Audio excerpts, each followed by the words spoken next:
Hi everyone, I'm delighted to be able to tell you that we have an interview coming up. We don't do as many interviews as we should, but we always try to ensure that when one comes along, it's worth having, and this is definitely the case. Jimmy Dore, a man who I used to just watch as a podcaster, but now he's become a friend. Always sharp, always funny, always worth listening to. But before we get into that conversation, let me tell you how to support this channel. Go to the Neil Oliver site on patreon.com, if you will, and sign up, part with some money. You'll get exclusive access to a lot of content. You get early access to all content. Anyway, the links are all beneath this video. Go and check it out. It's well worth doing. Now, time to meet one of the funniest, most insightful commentators around, Jimmy Dore.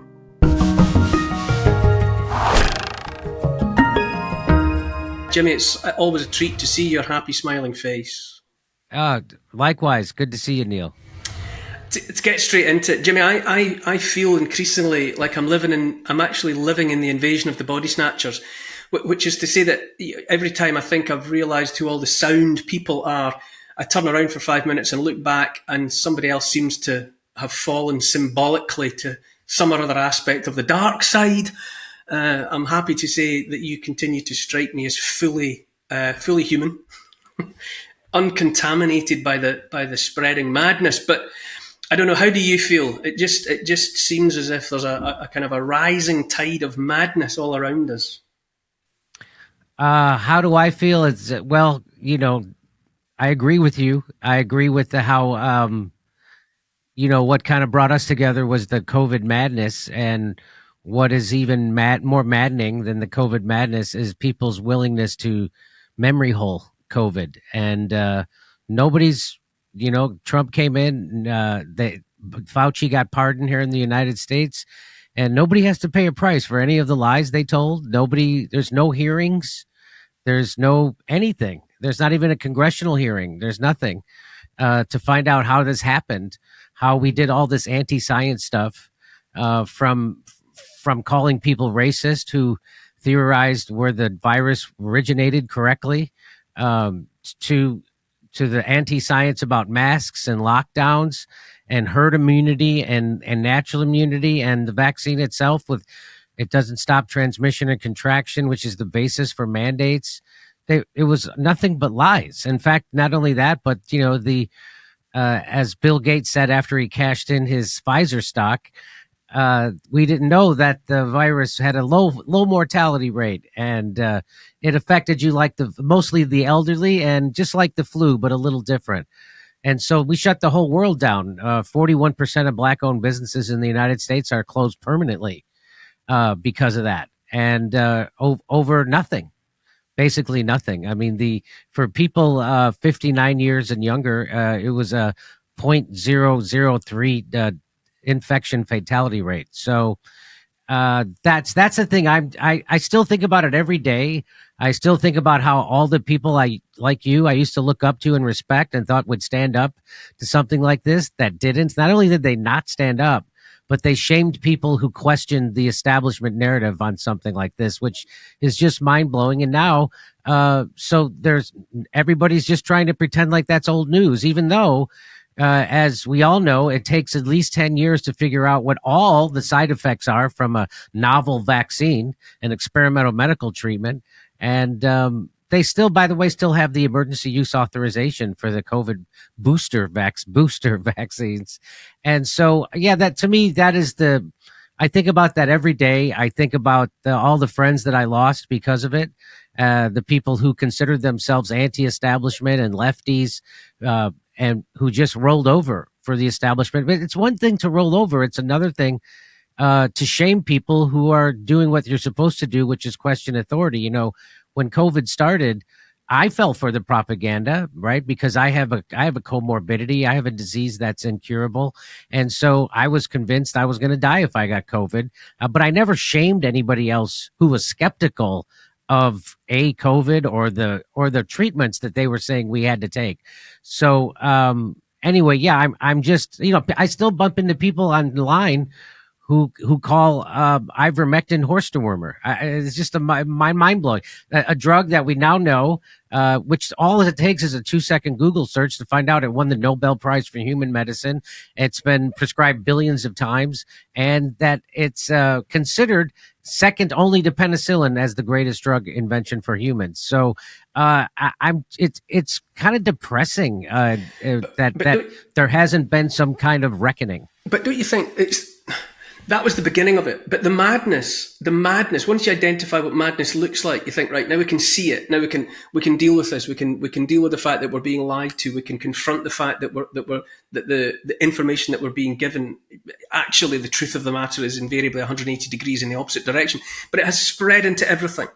It's spread into the way that we were confronted with the war in Ukraine. It has spread into what we've been told about the horror in the Holocaust in Gaza. It's a spreading madness. This is what I mean by the people that seemed to spot the madness of the scamdemic, then didn't apply the lesson learned and fell for the next thing. And if they didn't fall for the next thing, they fell for the second next thing. I'm looking on, for example, with America in mind, at the bunch that our British commentator, ex-politician George Galloway calls the seven dwarves. UK PM Starmer, French Emmanuel Macron, German Merz, the Wicked Witch of the West, Ursula von der Leyen, out in Washington. But regardless of what they might be saying, we all know on this side of the Atlantic that they've gone out there desperately hoping that Donald Trump will agree to keep the war going in Ukraine. And there are still people here who think that if Putin is not confronted in Ukraine, that his tanks will roll across Europe like a replay of the Second World War. This is what I mean. When you look at, for example, at Trump having to sit down with these clowns from Europe, what does it make you think? Well, I still can't figure out what the heck is wrong with Europe and the European leaders. Well, I always looked up to Europe like they were better than us. In fact, when I took my first trip to Europe just a few years ago, the societies are wonderful. I mean, the communities, the cities, they really know what they're doing and how to organize human beings. Not anymore. But not anymore. It's just amazing to me. I mean, we've talked about this before. Like, why would the Germans go along with the blowing up of the Nord Stream pipeline? That was their lifeline for energy. They're the economic engine of Europe, and there they are allowing the United States to blow up and cut off their energy source, and now they're paying 2, 3, 4 times the rate that they had to pay before for their energy. And so I don't get it. I don't get how they all got. I can't believe the military-industrial complex has that big of a reach, but apparently they do. And more war is always profitable, right? War is a racket, as Smedley Butler taught us, and a handful of people get filthy rich off of war. And of course, that's happening with the Ukraine war as well. They can't even track the hundreds of billions of dollars that the United States has sent to Ukraine. They have no oversight on that money, so they don't know where it's gone. And Zelensky has said, I don't know where there's what we can't account for $100 billion. Where'd it go? I think I know where it went. And I don't understand what's wrong with Europe. I always looked up to them, but they've lost their collective minds in the sense that they've become real fascists, right? So now they've a speech, and they're prosecuting, they're arresting people for thought crimes and speech, and at the same time they're saying they're doing that to protect the Jewish people from anti-Semitism, but then at the same time they're literally sending money for legit Nazis in Ukraine. Right. So that's the irony there. I'm with you. It's a mind boggler. I don't know what's going on with Europe. That Trump has to come in and be the voice of reason is just kind of crazy. But do you regard Trump as the voice of reason? I've been watching him, since he came into office this time around. But specifically in relation to Ukraine, where even before he was in office, he said that if he ever got into the White House again, he would end the war in a couple of phone calls, 24 hours. And now here we are, with the war anything but over. and he flip-flops and flip-flops. He appears to humiliate Zelensky one minute and has him thrown out the White House, and then much more recently he says he's had a 10 out of 10 phone call with Zelensky. He threatens Putin with a 100-day deadline, a 50-day deadline, a 10-day deadline. Do you think that Donald Trump has a coherent thought in his head regarding Ukraine, or is he just responding to whatever the last person he spoke to told him? That's a good question, but I can go as by the evidence. He continues to fund Ukraine with arms and weapons, which that's a heck of a way to end a war. So I don't know if he exactly knew what he was talking about when he said I can end this war in 24 hours. He said the same thing about bombing Yemen when Joe Biden was bombing Yemen. Just in 2023, he was saying you don't have to do that. You could a phone call could end this. So of course he went on to bomb Yemen himself. It's a bit of a flip-flopping, schizophrenic, whichever you want to give to it. I think he thought it would be much easier to end the Ukraine war. I thought he would, but he didn't realize that Putin has been humiliated enough with Minsk I and Minsk II, the peace accords, which when, Merkel revealed that those were never really meant to be peace accords. They didn't want peace. What they wanted was to buy some time so they could build up the Ukrainian military to get ready for this war. And I'm sure Putin did not appreciate that. And so now he is not in a mood to make a deal unless a deal is unbelievably favorable to Russia. And so now the war is going to end. Just like I said, it doesn't take a genius to know this, which is why I was able to know it. When the war started, I said at my show that this war is going to end when Putin wants and how Putin wants. And that's exactly what's happening. And I think that Putin is just kind of exerting his power right now and showing Donald Trump that he can't do what he feels, he can't end this in a war. Donald Trump's sanctions don't mean anything. And Zelensky just tweeted out that he was hoping for a 19th round of sanctions, 19th, to show Putin that we're really serious. Well, I guess the first 18 rounds of sanctions didn't prove it to him, so we need one more. It's going to end exactly how he wants it. Putin wants it, and it's going to come with him gaining that territory that he wants, right? And so, but Zelensky is, I don't know what is going on with him. I think his life is threatened in several different ways, and so he just has to keep the war going. Oh yeah, I mean he's he's crossed the Rubicon long ago. He's got nowhere else to go, right? And at least I often look on at it and think, well, Putin has continued to say what he said from day one. He doesn't vary in terms of what his intentions are. And even Zelensky, whatever we think of him, whatever you or I think of him, he has held the same line as well. He has just stuck to his guns, so to speak, in what he keeps demanding. While he stands there dressed up as a little action man, G.I. Joe figure. But Donald Trump keeps changing his mind. Peace, war, sanctions, no sanctions, 100 days, 50 days, 10 days, do it now. I think Zelensky's a joke. I think he's a great guy. He doesn't look like a grown-up, even against the seeming consistency of Zelensky. So, I mean, Zelensky at first did strike a peace deal. They had a peace deal worked a month after the war started. It was all set. They'd agreed upon it. And then, of course, we know Boris Johnson famously went and visited Zelensky and gave him the word that you will not end this war. And if you do, there'll be trouble. And don't worry, we're going to back you up with arms and money and everything's going to be good. So keep the war going. And so he did. And I'm sure that drove Putin crazy, too, because they had a peace agreement that Zelensky and the Ukrainian government agreed to. It was all agreed to. And so then they just came in and were like, no, we're just going to keep the war going. So, I mean, Putin is looking like a statesman and a serious actor, and the European leaders in the West are looking like idiots because they are acting like idiots. It's mind again. It's baffling why they would allow why they would even go along with this, and how they've convinced themselves that somehow Putin is on some kind of European conquest when it's he's been fighting in Ukraine for I don't know 3 years now. Really, you think he's going to then roll into other countries?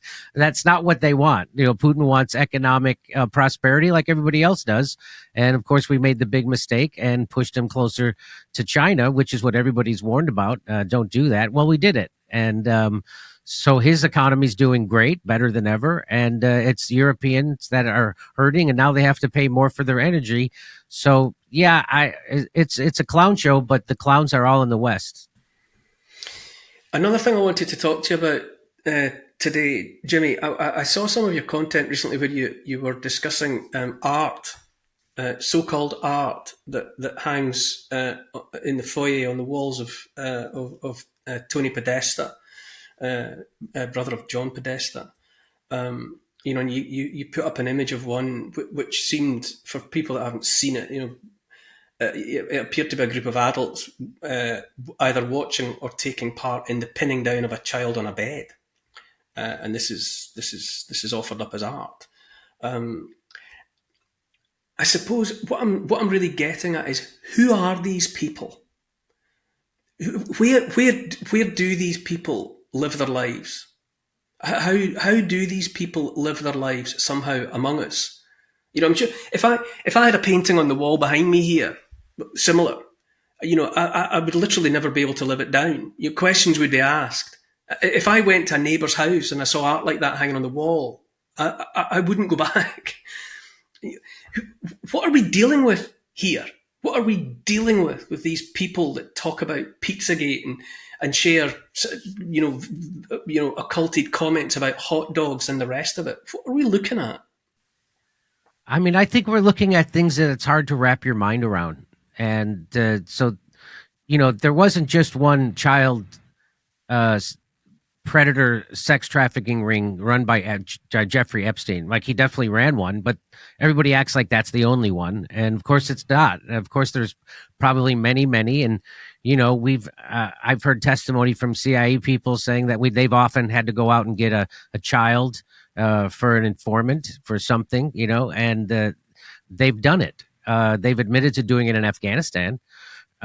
So yeah, I mean, when you look into Pizzagate, whenever you are overwhelmingly shamed for asking a question, which seems even obvious, whenever the establishment shames questions about something, there's something to it. And so people came down hard on Pizzagate. If you had a question about it, you were called a kook, a conspiracy theorist, a right-wing extremist, a racist, everything you could think of, they called you.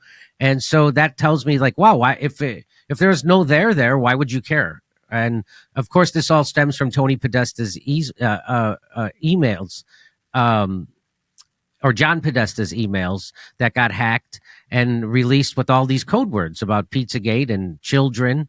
And nobody knows what they mean. And you don't have an answer to what it means, because you're not allowed to ask a question about what it means. And so I interviewed another gentleman who has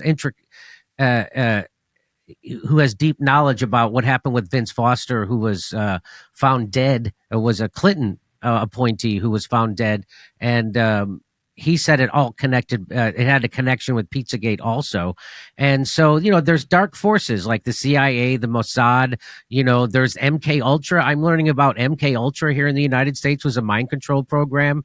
And, the stuff that the people in power, from what the people who survived it say, it's the people in power who have these crazy child predatory fantasies and fetishes. And they seem to be the ones running the world, which is probably why they won't release the Epstein files, because it would reveal too much. And of course, it would reflect negatively on Israel. And Israel has a stranglehold on the United States government, including the Trump administration. I'm sure you're as aware as I am of the content that our fellow podcaster Candace Owens puts out. Yeah, Obviously, her absolute monster hit of a series about Brigitte Macron becoming Brigitte Macron, which opened the door, inviting us to have a look, a sort of a forensic look at the Macrons, and to begin to digest, if not that couple, France's first couple, then the broader circle of which they are a part. And it seems to be paedophiles and pederasts everywhere you look in that circle of people around the Macrons. I mean, not just allegations, but, within their broader circle, people who've been convicted of this, that, and the other in relation to paedophilia. And then the Emmanuel Macron's official portrait of him as the president of France had in the background a book. That book. A book, one of the few books in the portrait, and it was by André Gide, Fruits of the Earth, in which André Gide actually testifies to his abuse of young boys in North Africa. Begging the question, why on earth would you put a book, have it incorporated on record for posterity about your time as French president? Why would you connect yourself in any way to a pederast like André Gide? And yet there it is. Well, the thing was, it was an official photo, right? So it wasn't just like one day they took a picture in his office. That was a staged photo. That was on purpose that book was there. That wasn't accidental or like, oh, I happen to be reading it for some research or so. That was placed there on purpose. So yeah, that's pretty alarming to say the least, and revealing. But you know what just happened in the United States? A deputy of Benjamin Netanyahu in Las Vegas was arrested in a pedo sting, and with other people, with church leaders and all kinds of stuff. And of course, it's dark, and he was immediately let go. He was immediately allowed to go back to Israel, just like the Saudis were allowed to fly their plane out of the United States on 9/12.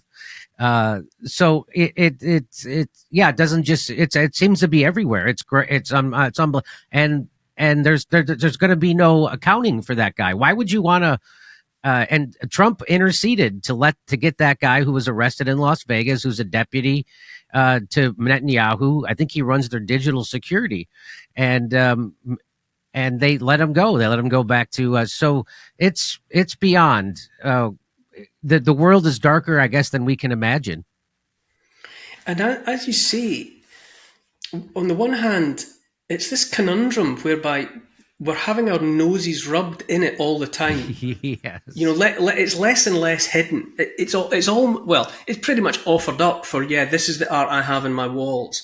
This is the company I keep. These are the books that I read. Yes, I was groomed. I am the president of France, but I was groomed as a 15-year-old by someone, male or female, who was 39 and in a position of authority at the time. And that is the person that I call my wife and the first lady of France, so-called. And yet, if you ask questions about it, as Candace Owens has done, famously, notoriously, I suppose you might say, she has asked questions about it.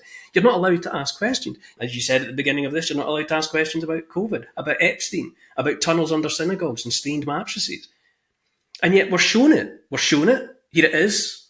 But don't ask us about it. It's just weird.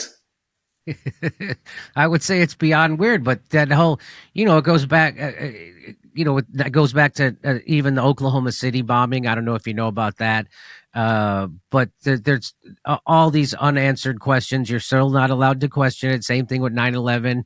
You're still not allowed to question it, even though Building 7 obviously was imploded. And who are you going to believe, your lying eyes or what the government says? And, it's also stretched to Seth Rich is when I first bumped up against stuff like this was with Seth Rich. I don't know if you know who that is, but the whole Russiagate scenario was based on the idea that Russia had hacked into the Democratic National Committee's server and got emails and things like that.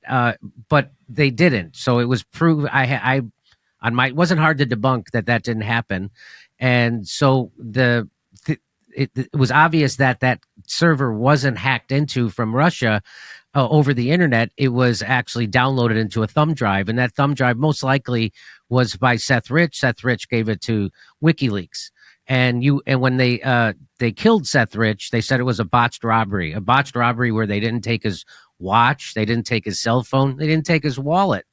And so you weren't allowed to ask questions. When I did, I was ended up in the Washington Post in a smear article where they put me in an article of these extremists on YouTube, and they put me in an article featuring Nazis and white supremacists and pedophiles, and then conspiracy theorists about Seth Rich. I was just asking normal questions, and so what I'm saying, and then of course I was proven correct because now the FBI has been ordered by a judge twice to release the contents of Seth Rich's computer, and they've refused. They said we'll do it in 65 years. So my point is, whenever you're not allowed to ask questions about anything, that is a red flag that they are covering up something, just like 9/11, just like Pizzagate, just like Seth Rich, just like Russiagate, COVID, the whole thing. You weren't allowed to ask. Remember that COVID? It was the craziest thing. You're not allowed to ask questions about anything, even about an experimental medical treatment you're being forced to take. You're not allowed to question. And if you do, you're going to be shunned from polite society. And it's certainly toughened me up. It's changed my perspective on the world for sure. I had no idea how easy it was for propaganda to co-opt even the smartest people I know. So it turns out intelligence, IQ isn't the most important thing. The most important thing is the courage to ask questions, the courage to step out of line, with to not be in lockstep, and to always be skeptical of power. It takes courage to do that because there's a lot of pressure coming at you the other way. You have to give up a lot. I had to give up a lot of the things to question the COVID narrative, and even Joe Biden's dementia. I was, ridiculed for that, and turns out I was right about that also. So that's the big takeaway for me from COVID is I can't believe the people who I considered the smart and fighters and tough just completely rolled over and became tools of the establishment in the worst way possible. They took part in they became monsters, in fact, which is just shocking to me. So, but luckily there's people like you, right? So you get to see people like you, and people who question that narrative.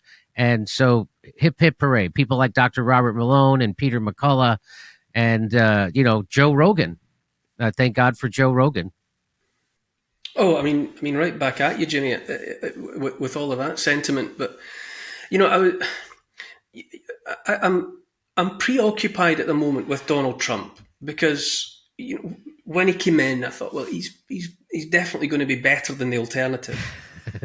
I was at least prepared to go that far, but now I have so many questions. This that he's mobilizing the National Guard onto the streets of DC, and there's talk about similar. I don't know what you call it, interventions on the streets of numerous states up and down the country, putting the police under federal control, and it's being suggested that under the supposedly leftist Biden administration, the attempts to push the laws using COVID as the excuse, it wasn't about health at all, obviously, and it wasn't about a pandemic because there wasn't one. It was about finding an excuse to pin people down, to take control of people. And some people are suggesting that now that the notionally rightist administration of Trump is in the White House, that same intention to pin people down is now manifest in this push towards what can reasonably be described as martial law. What do you think about that? Well, just like it took, a black guy with a Muslim name, Barack Obama, to bail out the banks, and while kicking 5.1 million families out of their homes after the economic crash in 2008, he came in and protected the banks. He didn't make them pay a price. He didn't break them up, which is what they should do. They're too big to fail. They should break them up. He didn't do that. What he did was he kicked 5.1 million families out of their homes and made sure that the bankers kept their bonuses. Now, why do I bring that up? And then he took us from George Bush's Iraq war and Afghanistan war. He took us from 2 wars to 7. He expanded the wars. He gave us a right-wing healthcare plan that did not include a public option. He deported more Hispanics than Donald Trump did in his first term. So my point was that they needed a face like Barack Obama, a black guy, to do those things, because then it puts the left to sleep. The natural people who would rise up against more war were now placated, and they were suppressed because it was a black guy doing it. And so they went, and it's the same thing with bailing out the banks and screwing the homeowners. Well, it was this black guy doing it. You can't go against him. He's obviously got our best interests at heart. He's obviously doing and it turns out he wasn't. He was just a mascot there for Wall Street, and the military industrial complex, right? And also fossil fuel companies. He bragged about that they produced more oil during his presidency than any other presidency. So my point being that the same thing is happening now with Donald Trump. So Donald Trump came in, and now he's expanding the surveillance state like crazy. And he's going to explode the prison population. He's got $45 billion to build ICE prisons, which is for immigration. And what happens, who they're going to fill them with? Now it looks like they might fill them with the homeless. But my point is that if Joe Biden or Kamala Harris were expanding the surveillance state like Donald Trump is, there would be a big push from the right. But Donald Trump has half of those people, under his thumb. So they're not going to protest against Palantir. And, Donald Trump increased the defense budget, or the Pentagon budget. It's not defense, it's a Pentagon budget, by $200 billion, right? So all those Doge cuts, that was all smoke and mirrors. They didn't save any money. The whole point was you're going to go in and cut the waste, fraud, and abuse from government so we can lower our deficit, right? Because we have this unsustainable deficit. We're putting $1 trillion onto our deficit every 100 days in the United States. We just cracked $37 trillion in our deficit, which is unsustainable, right? And so once foreigners stop buying our debt, that's over. So Donald Trump came in, and he was supposed to do all these cuts and get rid of waste and cut the budget, and he did the exact opposite. And he exploded the budget, and he took all that money and he gave it right to the Pentagon, and he's going to build a thing called the Golden Dome, which he is selling it to the American people as a protection from missiles and strikes from other countries. But what it really is, it's setting up a complete surveillance state, and that with satellites all over the place. And so it's going to be way worse than you think. And my point again, that Donald Trump, his constituency, his natural MAGA constituency, would normally be screaming at the top of their lungs against that stuff if it was done by Kamala Harris or Joe Biden. But because he's doing it, it kind of silences them. Just like when Barack Obama expanded the wars, it silenced those people, and when he bailed out the banks, it silenced the left. So it seems like there's a real psyop happening with whatever they need to get done. So that's where Donald Trump is. Donald Trump is a tool of the establishment. Donald Trump is a tool of the deep state. I thought for sure that the deep state was trying to kill Donald Trump in the campaign, in the run up to his election. But now, I don't know if you noticed that as soon as he got elected, he closed the investigation into the assassination attempt on him in Butler, Pennsylvania, which there are a million obvious anomalies and questions that need to be not only investigated, but exposed to the American people, what the answers are and why they happen. But he shut that down, which made me realize, oh my God, he's in bed with the deep state. So it was just factions of the deep state fighting each other. And so Donald Trump, again, is not there to clean the swamp. He is the swamp.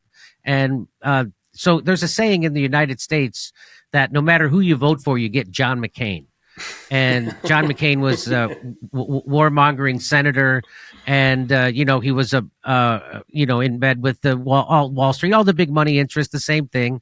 And so no matter, we voted for Barack Obama, we got the same thing we would have got had George Bush remained president. We voted for the Donald Trump, and we got the same thing that Kamala Harris and Joe Biden would have given us. So it's an explosion of the debt, exploding of the Pentagon budget. War is still going on. He's bombed Yemen. He bombed Iran. He's funding a genocide in Gaza right now, and he's still giving money and weapons to Ukraine. So. And he's kind of turning the country into a police state. I wonder what, he said something kind of funny, comical actually, when he said that we're going to clean up the streets of Washington, D.C., and we're going to evict the homeless. And I'm like, you're a little late. Someone who is homeless has already been evicted. You have to give them a home before you can evict them again. You can't evict them from a street. And if you do that, that's called putting them in jail. So we'll see what happens. But I think there's a lot of people that believed in Donald Trump had hope. I had hope.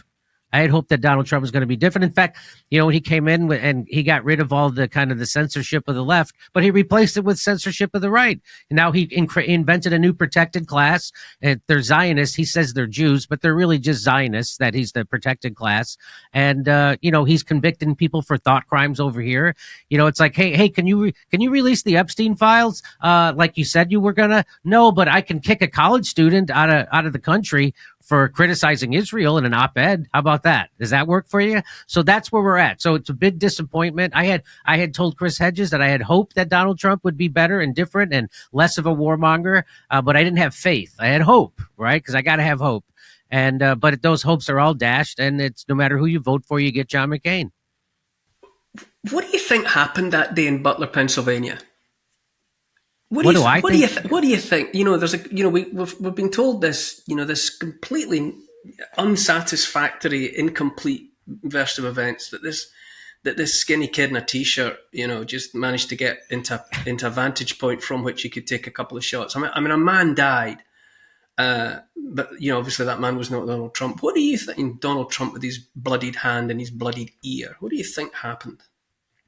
I don't know, but I'll tell you what, I wouldn't dismiss anybody's theory about it. Anybody's theory, even to the point of Donald Trump being in on it.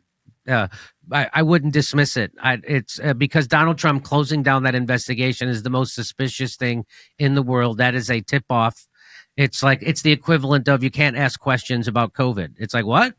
We don't get to know and so there's something going on there, and there was 3 different police spotted the guy. They spotted this guy walking around with a backpack in a secured area where he shouldn't be, and the police report is that, well, yeah, we saw him, and then he just disappeared. He disappeared, like, you mean like David Copperfield? He disappeared, or you guys didn't go follow and find that guy? They just It seems obvious that this was there's way more to this. This kid had no social media presence.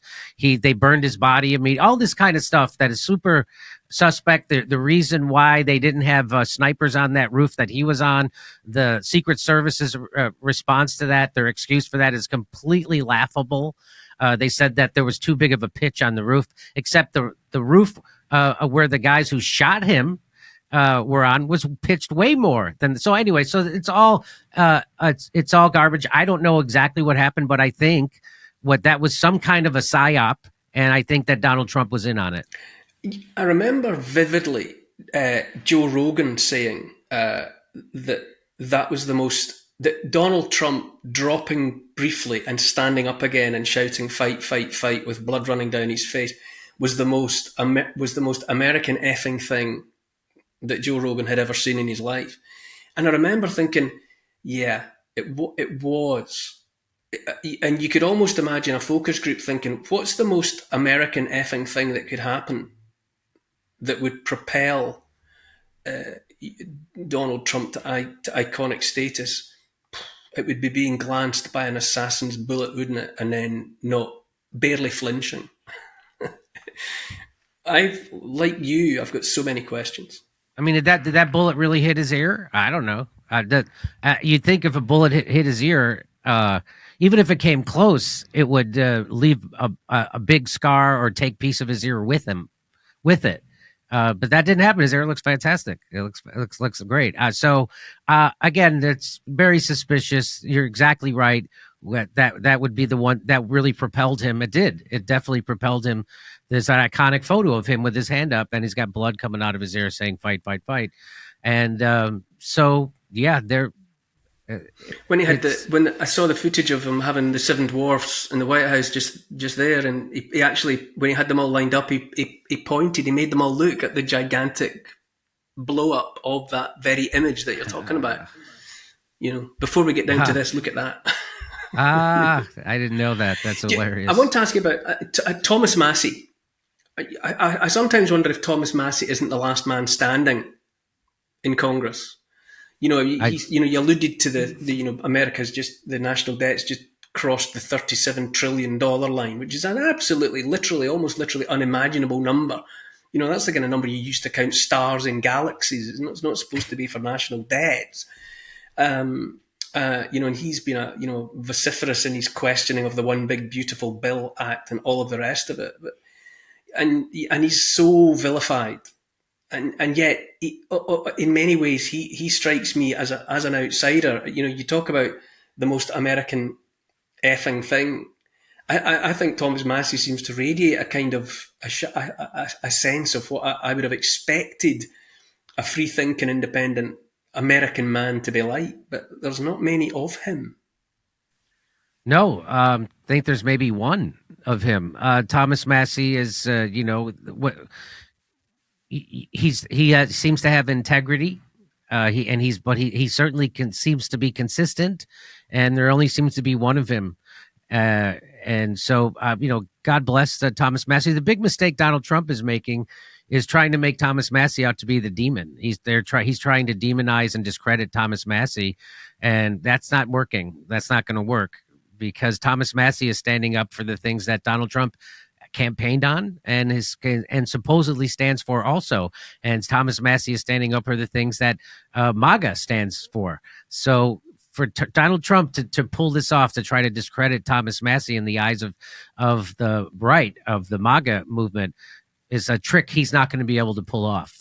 And he's not pulling it off. So again, just like the trick of, Epstein was a left-wing hoax. He's not going to be able to pull that off. He's not going to be able to discredit Thomas Massey, because everyone knows he's the real deal. So, but the problem is that the rest of the people, right? So there's 435 members of Congress, and so that leaves us 434 who are go-along sheep, who fold over for the establishment, and vote for things they shouldn't, and do the bidding of the donor class. Even if they don't take big billionaire money, they still end up doing the bidding of the party, because the Democratic Party, the Republican Party, they're all owned by the same people, a handful of billionaires, and they all work together behind the scenes. So the billionaires that fund the Democrats and the billionaires that fund the Republicans, they don't hate each other. They all work together. And so they just have co-opted. So we have a uniparty government, which again goes back to no matter who you vote for, you get John McCain. I'm sure I heard John Massey say not so very long ago that, as far as he understood it, he was the only person in Congress that didn't have an APAC minder. Yes. Yes, that's right. And if half the delegates seem to be, if they're not actually sitting in Congress, they don't go back to their states. They go to Israel and have their photographs taken. Yeah, that's like the first thing. Even there's a race for the mayor of New York City, and they had a debate, and there was like 7 guys on stage, and they were asked, where would your first foreign visit be? Which is a loaded question. They wanted, and they all said Israel except for one, Mondami, and so yeah, it's a crazy stranglehold that a small country of a few million people can wag the dog around, which is the United States. It's the tail wagging the dog. But it goes back to what we started off talking about with these child predator rings. Believe me, Epstein wasn't the only one, and the reason why they do them is so they can have complete control, and they do. It's your vote doesn't matter, which is a sad thing in the United States. For me to realize that your vote really doesn't matter. I loved when your colleague. Your wingman Kurt said the other day that it was like Star Trek, that in Star Trek there's just Earth government, and the Star Trek crew are just the representatives of the Earth government, and that what we have, regardless of so-called politics, regardless of so-called patriotism and allegiance to this, that, or the other, it's just about an unimaginably wealthy, controlling, psychopathic, paedophile elite that want their own version of Earth government, and by hook or by crook, they're getting there. Yeah, they're getting it. I mean, they're not messing around anymore. COVID was a real shot across the bow, and it was the test. I think it tested us to see one of the intentions was to test to see how much we'll take and how much they can get away with and how much they can control us. And I think they were pleasantly surprised at how easy it was. And, so we have digital currency, central banking digital currency coming. They're going to be able to track what you can spend. They'll be able to turn off your bank account if you exceed your carbon credits, stuff like that. This is all about control. Exactly right. And, we've touched on this before, but, climate change has also been, whether you believe in climate change or you don't, it's obvious that the solutions to climate change are there not to actually solve climate change, but they're to control you. And, the whole idea of 15-minute cities and digital currency where they can track how you're spending it, so they can control your carbon footprint, and they can turn off your money so they can stop you from traveling or purchasing or doing anything. So yeah, it's the things that Aldous Huxley and Orwell wrote about are seem to be coming true, or seem to be living in it. And I'm really still more shocked by Europe than I am by the United States. But I guess people are people everywhere, and propaganda really works on them. I absolutely hear you, Jimmy. That one of the most shocking things for me in recent weeks, I suppose, how many American voices. Mike Schellenberger, a very recent one that was talking about it directly to me. Now you're saying it, and I hear it all the time, that America is appalled by what we are doing to ourselves, what we're accepting, what we're being subjected to in terms of the censorship and the loss of freedom. It's harrowing. And that Robert Burns, the Scottish poet, said, that he would like it if some power could give us the gift to see ourselves as others see us, and that our kindred cousins across the Atlantic are looking across at Britain and wider Europe, head in hands. I find that as harrowing as anything else I've had to contemplate in recent time. If it looks so bad from where you are, then things here must be as bad as I think. Yeah, I mean, but it seems like the same program, right? So we go and we NATO or the West, the United States, we destroy a Muslim country, like we did with Iraq, like we did with Libya, like we did with Syria, and then we create all these refugees. We killed 1 million people in Iraq. I mean, and then we create all these refugees, and then we have open border policies, and we do the same thing here in the United States. We sanction and we try to overthrow these governments in Latin and South America, like for instance Venezuela, right? So they're constantly sanctioning and trying to make life miserable for people in Venezuela. And what does that do? That because they want to steal their oil, and they want them to overthrow Maduro and put a puppet in, like that will serve the United States' interest, their corporations' interests. And what happens is then we create like 7 million people left Venezuela. And where do they go? They came here. We have an open border policy here, just like you had in Europe, and floods the country. And it serves many purposes. One is to drive down wages so corporations make more money. Another is to keep people divided and fighting amongst each other. So you have workers and poor people fighting against people who are even more desperate and poorer than they are. Instead of workers coming together to fight against the establishment, they've now divided and conquered. And that has been the game for the ruling elite in the United States, for sure. And now you see it playing out in Europe also. So that was there to, you tell me why Keir Starmer went from calling you a racist in 2021 if you complained about open borders, to then in 2025 saying that the people of Britain demand an answer. They deserve an answer of why they were made the victims of an open border policy. So it's like that is quite a flip-flop. I mean, I got the video of him saying both things. It's kind of remarkable. So this is being, again, I don't really think our votes matter that much. There seems to be, there's some kind of central planning authority that's taking care of stuff like this, just like during COVID, right? There was some kind of central planning. The WHO, which is a completely corrupt terrorist organization, as far as I'm concerned, the last thing they care about is your health. It's all about control, billionaire control. So yeah, it is bad, but it's also horrible. As bad as it is in Europe, it's just as bad in the United States. I just can't get over. But see, in the United States, we don't have any. Our media is concentrated, right? So if you go back to 1996, we used to have 50 giant media companies, and even then they were giant, and the power was too concentrated. But at least you had 50 different media companies, so you could get maybe different opinions, different perspectives on the news. And then Bill Clinton passed the Telecommunications Act in 1996, and they condensed it down from 50 giant media companies down to 6. And so now everybody works for the same handful of billionaires. Nobody gets out of line. Everybody self-censors, and everybody knows what's expected of them and what they can't say and what they're not and what they are allowed to say. And so, but people are. I still can't believe that in the United States, people turn to places like the New York Times, the Washington Post, CNN, MSNBC, and Fox News after COVID, after Russiagate, after being lied to about Syria. Now there's an Al Qaeda guy running Syria, as we all predicted.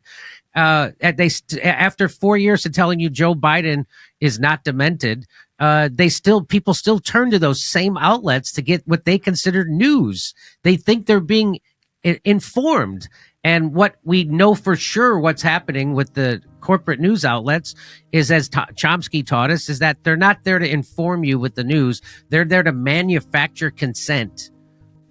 And that's it. They're to manufacture consent from the civilians for the agenda of the billionaire class. And that's what, and so it's just shocking to me how people who I consider to be super smart people still think they get in the news. You hear Bill Maher will often say on his show, well, yeah, I read it in the papers. I saw it in the paper. How do I know? I saw it in the paper. That's what he says. I saw it in the paper. The paper that's owned by a billionaire that lied to you about everything in your entire life. They lied about every war in my lifetime. But he turns to the paper like as if it's some kind of credible source. They're not. The corporate news is no longer a credible source. They're just there to manufacture consent while they entertain you.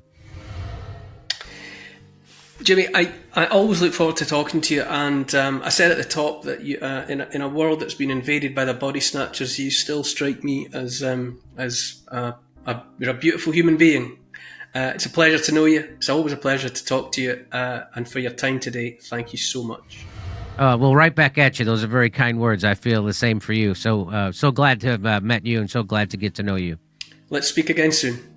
Will do.